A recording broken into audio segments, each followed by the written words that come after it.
Today we're talking about Chapter 2, Section 4, Chemical Reactions.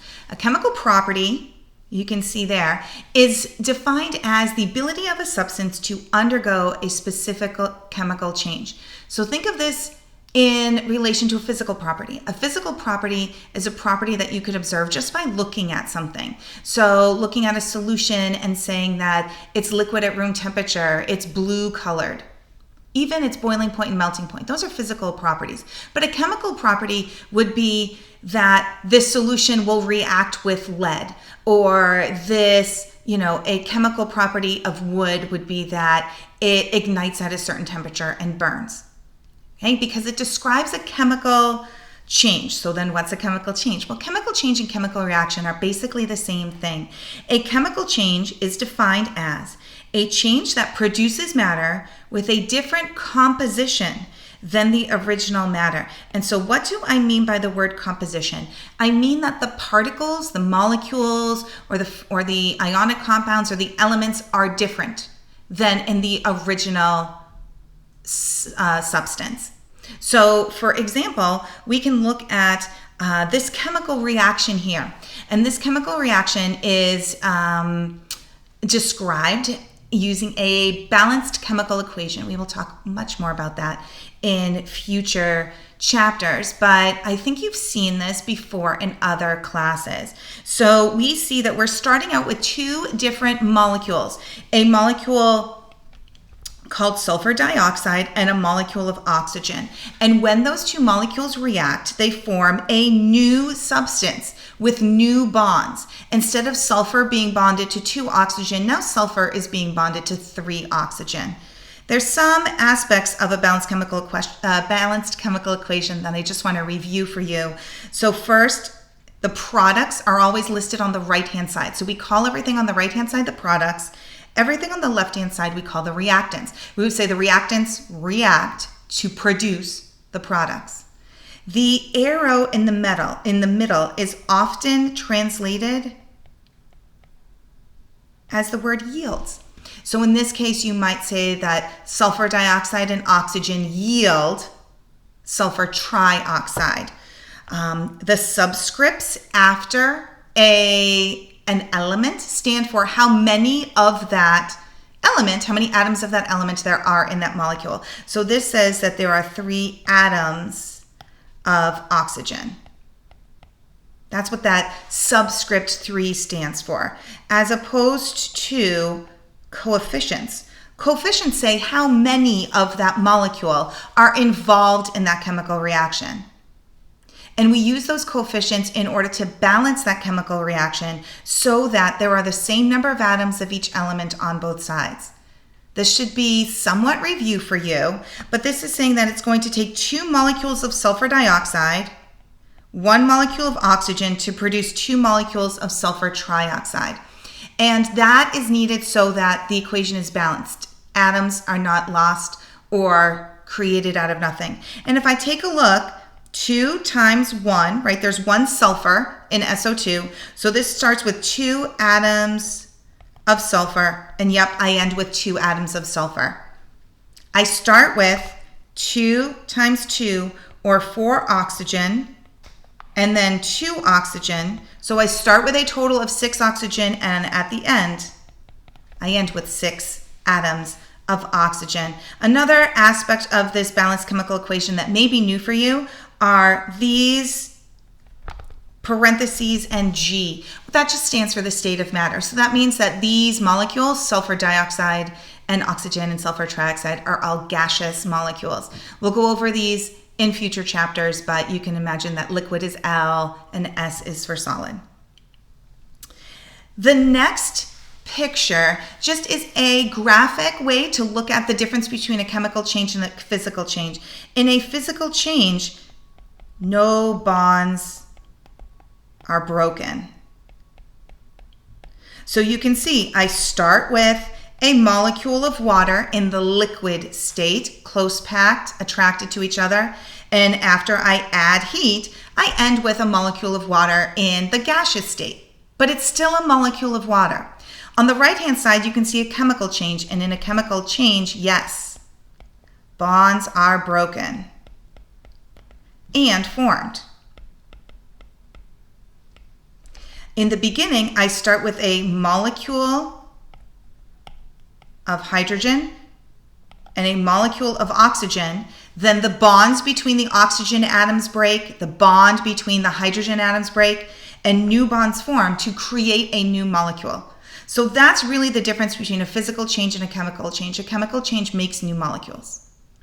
How do you tell? How will you know if a chemical change has taken place? It's oftentimes difficult because the definition talks about new substances and bonds broken, and you can't often see those with just your eye. So we have these 5 ways, sometimes they're called evidence for a chemical reaction, 5 ways that we can tell whether a chemical reaction has taken place. So we're going to start by filling out this yellow bubble. And this yellow bubble just talks about what a chemical reaction is. So it starts, a chemical reaction is when 2 or more substances are changed into new substances. Matter is not created or destroyed. It is simply rearranged at the molecular level, and there are signs that can indicate a chemical reaction.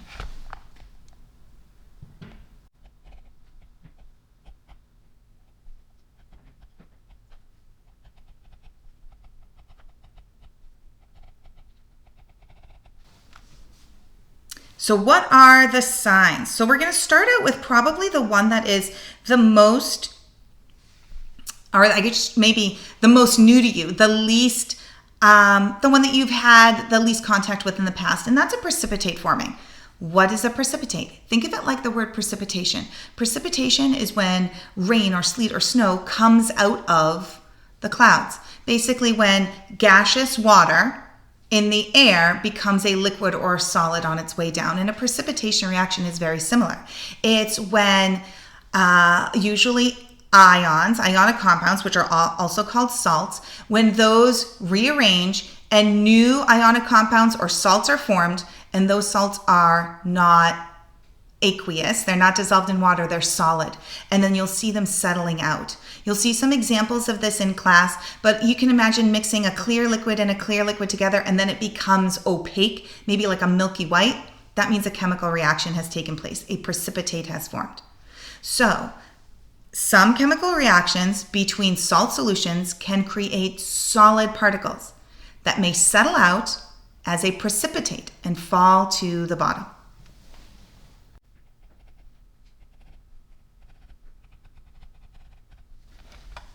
You may not, there's not really an example of this that I can say you've seen in everyday life. We will look at some videos of this in class, and I'll put some up on Schoology, but you can also just Google examples of a precipitate reaction. You'll be able to see it.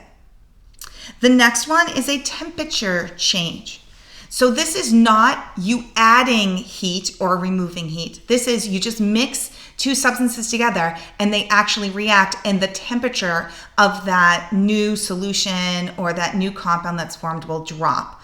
An example of this is a instant ice pack that you may get if you, let's say, sprain your ankle when you're playing a sport and the trainer comes over and she sort of smushes, right, the like a white oblong bag together. That the smushing breaks a seal in the middle, the 2 substances mix, they react, and that reaction is what we call endothermic. It absorbs energy. So then the solution becomes cold, and that's what you use for your instant ice pack. So chemical reactions can cause energy to be absorbed or released. An example of this, besides the instant ice pack, is adding an acid tablet to a cup of water will lower the temperature.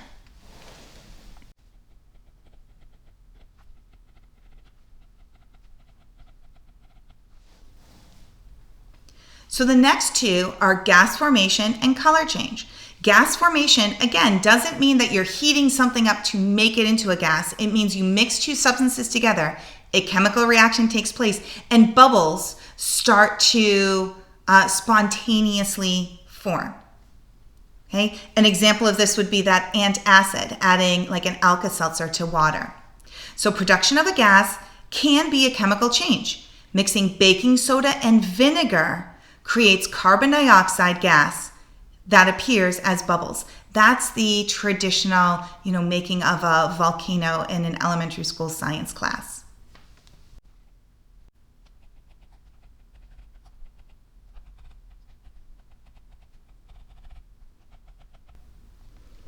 Another example of this is a color change. If I mix two substances together and the color changes dramatically, then a chemical reaction may have taken place.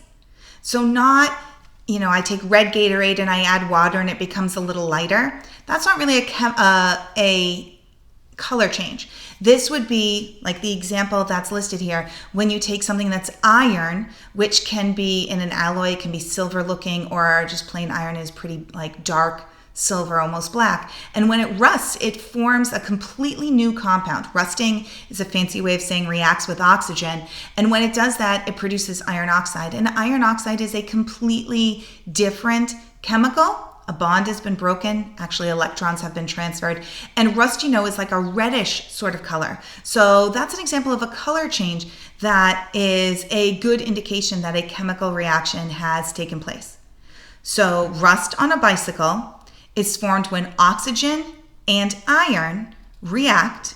A new compound called iron oxide changes the color of the bike.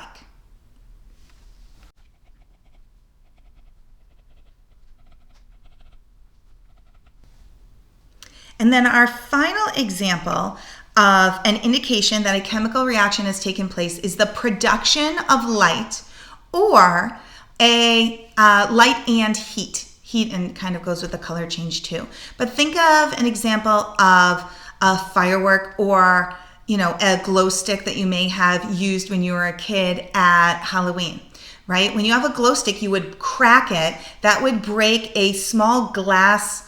It almost looked like a pill. And inside that glass pill, there was another chemical. Then when those two chemicals came together, that chemical reaction released energy, and energy can be in the form of light or heat, and it released energy in the form of light. The example on this page are fireworks. So some chemical reactions produce light. Fireworks shine. So what causes the light when you have a firework? When heat after an explosion causes the metallic salts to absorb energy and emit visible light.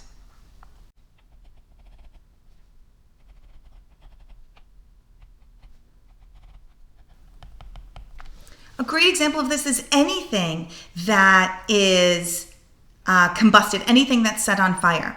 When I think of these chemical reactions, you can think of just lighting a match. If you light a match, think of all the observations that you could make. So first of all, you would see light and heat. You would see a color change because the matchstick would turn a different color. It would turn like black or brown as it burned. You would also see a gas forming because when you see smoke, that's really soot particles being swept up in a gas. So if you just think of a match lighting, you get 4 of these and you just have to remember precipitate.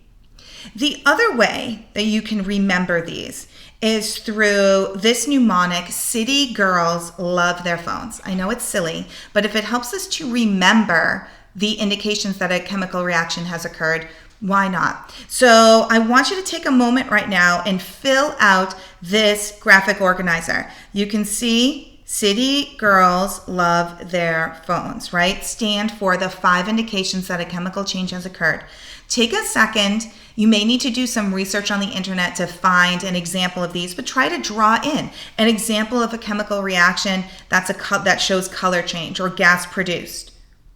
There's also places on this graphic organizer for you to write examples of a chemical reaction, and take a moment and also fill in this text box, right? Answer the question, what are all these things evidence of?